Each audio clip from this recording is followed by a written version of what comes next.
खिलाड़ी टूल्स।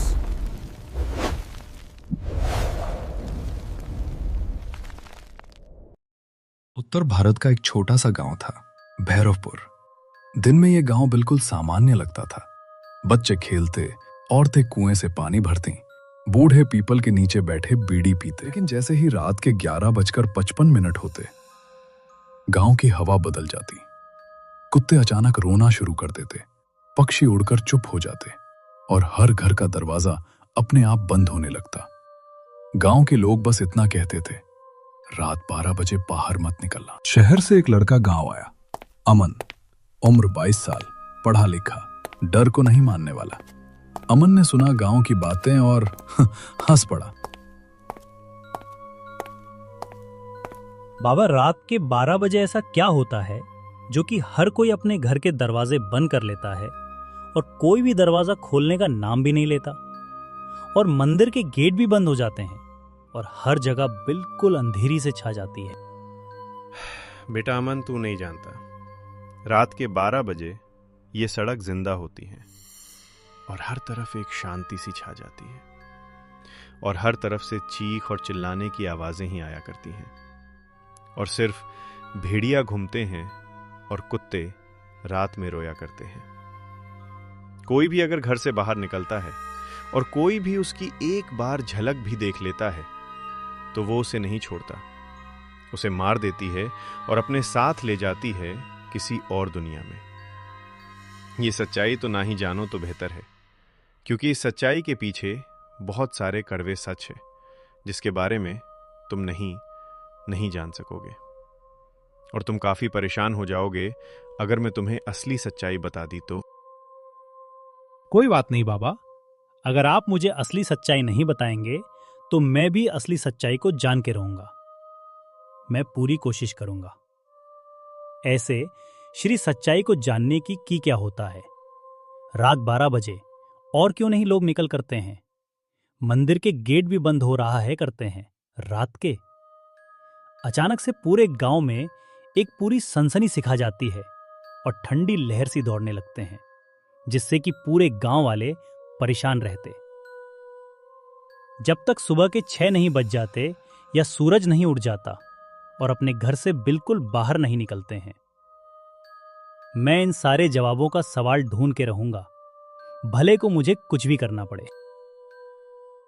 वैसे ही कुछ समय बाद अमन घूमने के लिए निकल जाता है अपने गांव की तरफ, और अपने गांव में घूमने लगता है, जहां पर उसकी मुलाकात एक पंडित जी से होती है, जो कि उसे कुछ सच्चाई बताते हैं।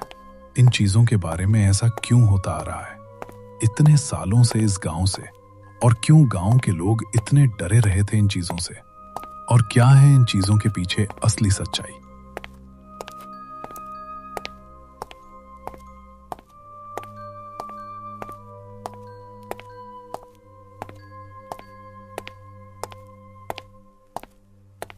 अरे बेटा अमन, तुम कब आए गांव?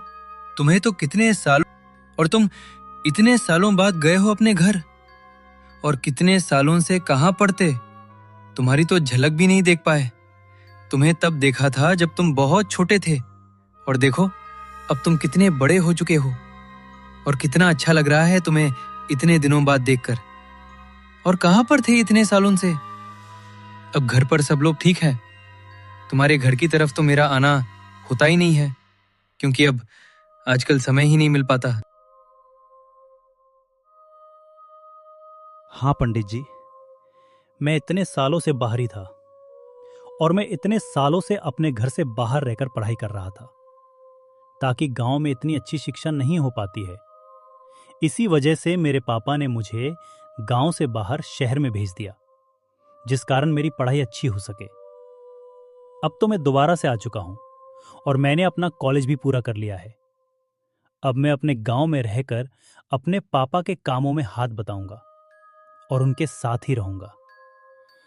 हाँ, घर पर भी सब लोग ठीक है, पर साथ में गांव में मैंने एक परेशानी देखी कि गांव में रात के 12 बजे के बाद कोई भी अपने घर से बाहर नहीं निकलता। वैसे तो ये रात का समय है, फिर भी रात के समय में रात के 12 बजे कोई भी कुछ भी नहीं बोलता और कहते हैं कि मंदिर के गेट भी बंद हो जाया करते हैं और सड़क रुकती है और हर तरफ एक सनसनी से छाई हुई रहती है बुरे गांव के अंदर। ये कोई मजाक बात नहीं है। अगर ये एक असलियत घटना है, ये बात आज से 10 साल पहले की है, जब तुम 12 साल के थे और तुम अपने गांव से बाहर चले गए थे पढ़ाई के लिए। एक बात तब की है, और इस सड़क पर तभी गांव में कोई भी नहीं निकला करता, और मैं तो गेट भी बंद कर लेता हूं मंदिर के, जिससे कि वो शक्ति मंदिर के अंदर भी ना आ सके। वो शक्ति इतनी शक्तिशाली है कि पूछो मत, उससे तो मैं भी नहीं लड़ पा रहा हूं। तभी मैंने अपने गुरुजी को बुलाया है, जिन मुझे विद्या सिखाई थी। वो कुछ समय बाद आ जाएंगे। कह रहे थे कि आज ही आ जाऊंगा रात तक, और उसे आत्मा को नष्ट कर दूंगा। अच्छा, ये घटना तब घटी थी जब मैं यहाँ पर नहीं था, तो आप मुझे अच्छे से बता सकते हैं कि उस सड़क पर क्या होता है और क्यों रात में इतनी कठिनाइयों से गांव वालों को गुजरना पड़ता है। मैं भी तो जानूं, क्योंकि मैं भी इस गांव का नागरिक हूं। मैं भी ने भी इस गांव के लिए काफी सेवा करी है। मैंने तुम्हें बताया ही था कि ये कहानी यहां से 10 साल पहले की है, जब तुम 12 साल के थे और यहां से चले गए थे। तुम्हारे जाने के कुछ समय बाद इस रास्ते पर 2 परिवार जा रहे थे, जिसके ऊपर उसकी बेटी और उसकी पत्नी बैठी थी, और उसका पति आगे गाड़ी चला रहा था।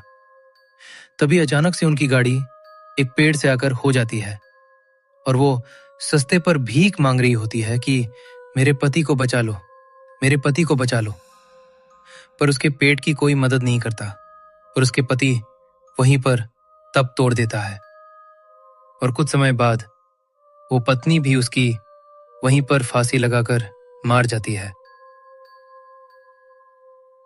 उस दिन से ही उसे रास्ते पर रात के 12 बजे भूत होते हैं, और वो औरत को आज तक मुक्ति नहीं मिल पाई है। और उस औरत की आत्मा इतनी शक्तिशाली हो गई है कि उसका संबर मैं भी नहीं कर पा रहा हूं।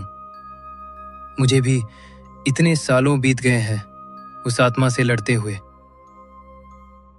अच्छा पंडित जी, तो ये बात थी जिसके कारण गांव वाले तेरे परेशान रहते हैं।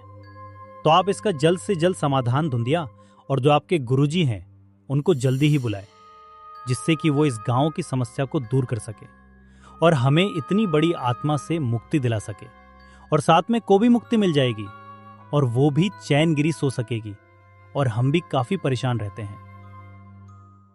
रात के 12 बजे के बाद घर से कोई नहीं निकलता और बिल्कुल हर तरह सन्नाटा सा हो जाता है, और एक काली अंधेरी से छा जाती है। और वैसे भी ठंड का मौसम निकलने वाला है। आपको ये कब जल्द से जल्द करना पड़ेगा? चलो ठीक है बेटा अमन, मैं भी निकलता हूँ। शायद पंडित जी मेरे घर पर आ गए हों, मेरे गुरुजी। शायद वो मेरे घर पे मेरा इंतजार कर रहे हों। मैं भी निकलता हूँ। मैं भी सिर्फ मंदिर से बंद करके ही अपने घर जा रहा था। वो तो तुम रास्ते में मिल गए। चलो ठीक है बेटा, अपना ध्यान रखना और रात में बाहर मत निकलना। और रात के 12 बजे मैं तुम्हें मिलेगा इस सड़क के नीचे, मैं और मेरे गुरुजी।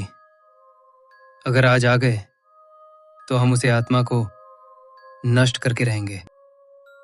तभी उसके कुछ समय बाद वो दोनों निकल जाते हैं अपने अपने रास्ते, और पंडित जी अपने घर की तरफ निकल जाते हैं।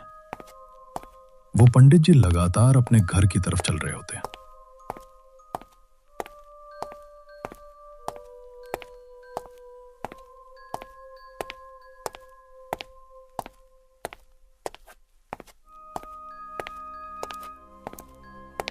वो पंडित जी अपने घर के अंदर जाते हैं, और घर के अंदर उनके गुरुजी उन्हें दिख जाते हैं। तो वो पंडित जी ने देखकर काफी खुश हो जाते हैं, और वो ये सोचते हैं कि आप मुझे उस आत्मा से छुटकारा मिल जाएगा, और इस गांव को भी छुटकारा मिल जाएगा उस आत्मा से, और आत्मा को भी मुक्ति मिल जाएगी हमेशा के लिए, और वो कभी भी लौट के नहीं आ पाएगी। गुरुजी, आप कब आए? मुझे आपको देखकर काफी खुशी हो रही है। मैं तो अभी आपके बारे में ही बात करके आ रहा था अपने दोस्त पुराने अमन से। उसने आपके बारे में भी पूछा और आप जल्दी आ गए हो। आज शाम को उसे आत्मा का खेल खत्म कर देंगे और उसे हमेशा के लिए मुक्ति पहुंचा देंगे और वो कभी भी इस गांव में कभी भी लौट के नहीं आ पाएगी और वो आत्मा हमेशा के लिए मुक्त हो जाएगी। ओटिस गांव को छोड़कर हमेशा के लिए चली जाएगी और कभी भी वापस नहीं आ पाएगी। आपने ठीक खराब जल्दी आ गए। अब मैं अपनी सारी सामग्री ले आऊंगा जिसकी भी हम लोगों को जरूरत पड़ेगी। हाँ बेटा, अब मैं आ गया हूं। अब मैं उसे आत्मा को हमेशा के लिए नष्ट करके रहूंगा और मुझे किसी भी चीज की कोई भी जरूरत नहीं है। मैं उसे आत्मा के लिए अकेला ही काफी हूं। मैंने इतने सालों में इतनी सारी विद्या ली है जिससे कि वह आत्मा मेरा कुछ नहीं बिगाड़ पाएगी। वह मुझे देखते ही भस्म हो जाएगी। मेरे सामने वह बिल्कुल नहीं टिक पाएगी और इस गांव को भी इस आत्मा से रक्षा मिल पाएगी और यह हमेशा के लिए इस गांव को छोड़कर चली जाएगी और कभी भी लौट कर नहीं आएगी और उसकी आत्मा को हमेशा के लिए मुक्ति मिल जाएगी। अब रात के 11:30 बज चुके थे। वो तीनों उसे सड़क पर थे और वो सब लोग उसे आत्मकथमा से इंतजार कर रहे थे कि वो आत्मा काम आएगी और कब उनका सामना उनसे होगा और कब वो बाबा उसे आत्मा को हमेशा के लिए नष्ट कर देंगे और इस गांव को मुक्त कर देंगे। बच्चों, अब वो आत्मा आने वाली है। अब तुम लोग बिल्कुल तैयार रहना और तुम लोग बिल्कुल चुप रहना। उस आत्मा को तो सिर्फ मैं ही देख लूंगा, अकेला ही काफी हूं। वो बहुत अचानक से उन लोगों के सामने आ जाती है। उन लोगों को डर तो लग रहा था पर उन्हें यह भी पता था कि हमारे पास बाबा जी हैं क्योंकि हमारी रक्षा करेंगे। कौन हो तुम लोग? तुम लोगों को क्या अपनी मौत अच्छी लगती? चले जाओ यहाँ से, नहीं तो मारे जाओगे मेरे हाथ। आज तुम तीनों में से कोई नहीं बचेगा। आज मैं सबको मार दूंगी। अब तो मेरे हाथों नहीं बचेगी। अब मेरे गांव को तेरे से मुक्त करके ही रहूंगा और तू यहां से भागने पर मजबूर हो जाएगी। मैं अभी भी तुझे कह रहा हूं तो चली जा यहां से, नहीं तो मैं एक ऐसा मंत्र पढ़ूंगा जिससे तू वहीं पर चलकर राख हो जाएगी और हमेशा के लिए खत्म हो जाएगी और तुझे हमेशा के लिए मुक्ति मिल जाएगी और तो कभी भी इसे यहां पर लौट के नहीं आ पाएगी। मैं कहता हूं चली जा यहां से, नहीं तो तू पछताएगी। उसके कुछ समय तक वो बाबा बहुत मंत्र पढ़ते हैं और मंत्र पढ़ने के बाद वो अचानक से आत्मा गायब हो जाती है हमेशा के लिए और वही आत्मा आप कभी भी नहीं आ पाएगी इस गांव में। वो आत्मा चली गई है, अब ये कभी भी लौट के नहीं आ सकेगी।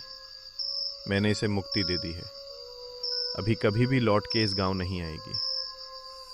अब तुम्हें चिंता लेने की कोई बात नहीं है और गांव वालों से भी कह देना अब वो रात के 12 बजे नहीं और हमेशा खुला के साथ ले सकेंगे। रात के 12 बजे भी और कहीं पर भी वो घूम सकते हैं और टहल सकते हैं। रात में अब मैं चलता हूं तो मेरा भी समय आ गया है। मैं अभी अपने मंदिर की तरफ जाता हूं क्योंकि मुझे अब और दूसरे भी आत्मा को भगाना है जो कि किसी और गांव में भी है। अब मैं यही काम करने लगा हूं जिससे कि लोगों को इन आत्माओं से मुक्ति मिल सके। चलो ठीक है, मैं भी चलता हूं।